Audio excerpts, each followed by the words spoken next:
Hi, welcome to my podcast titled Globalization 2035. My name is Jorge Román and I will be your host. Today, I will be talking about the future of globalization, specifically how I imagine the world might look by the year 2035. To do this, I will be drawing some ideas from international business, global politics, and some of the cases and topics we have been studying, including the ethics of global trade, environmental challenges, and the role of multinational corporations. My goal here is not to predict the future, but I would like to give a realistic and critical vision of where globalization could be heading based on the trends and research we have today. To imagine 2035, we need to understand what's happening now. Over the last decade, globalization has gone through some major change. Instead of the smooth, fast-paced integration we saw in the 90s and the early 2000s, the world has become more fragmented. Trade tensions, political nationalism, supply chains, inflation, and geopolitical conflicts have slowed down the old model of globalization equals open borders and the free trade. But slowing down does not mean that globalization is ending. According to international business, globalization doesn't move in a straight line, but instead it actually adjusts depending on the politics, technology, and economic pressure that the country is involved. What we are seeing today is not the death of globalization, but it is more like a shift into a new form of this globalization. By 2035, I really think that globalization will be much more regional. Instead of countries depending on distant suppliers, like Mexico depending on Japan, depending on China, Russia, Malaysia, Thailand, I will think that countries will rely more on partners within their region. This is more like a dream because we know how countries are developed and that currently some regions are more undeveloped than others, but I really hope that by 2035 these regions will have more resources. And yeah, North America, Latin America, Europe, East, and Southeast Asia, but also Africa, will have to rely more on the countries within their continents. This doesn't mean that global trade will disappear, but supply chains will be shorter, more secure, and less vulnerable. A direct result of what we learned during the pandemic and more specifically the recent geopolitical conflicts, such as the Ukraine-Russia war and the war on Israel. Regionalization also reduces the risk of companies exploiting weaker regulations. Like in the case we studied about exporting used batteries to Mexico, governments will likely close those loopholes by coordinating regional standards.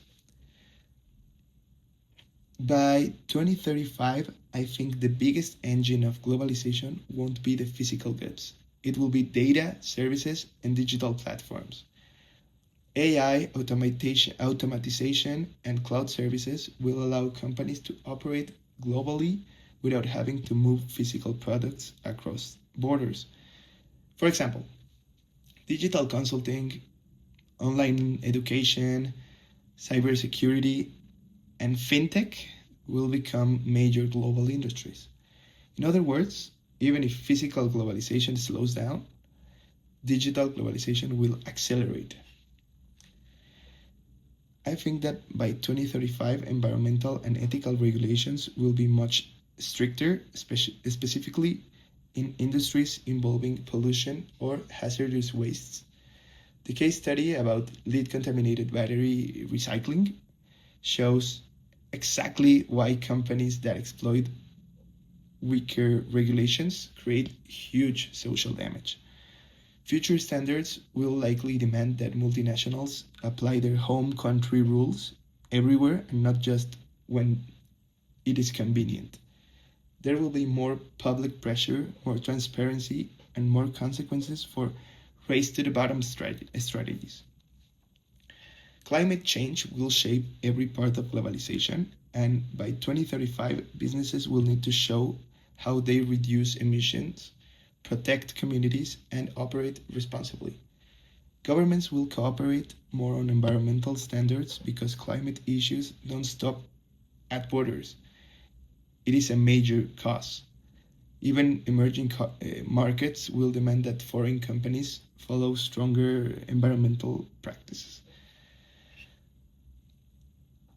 Political power in 2035 will likely be more multipolar. Instead of the United States dominating this global governance, we will see more influence from countries like China, India, the whole European Union, and regional coalitions between Latin America and Africa. This multipolarity may create competition, but it will also force more negotiation and cooperation. As some opportunities and risks, I would say that for opportunities, we will have that we will be more resilient. We will have more resilient supply chains. Growth will be higher in digital industries. We will have better global standards for ethics and sustainability, and greater inclusion on emerging markets.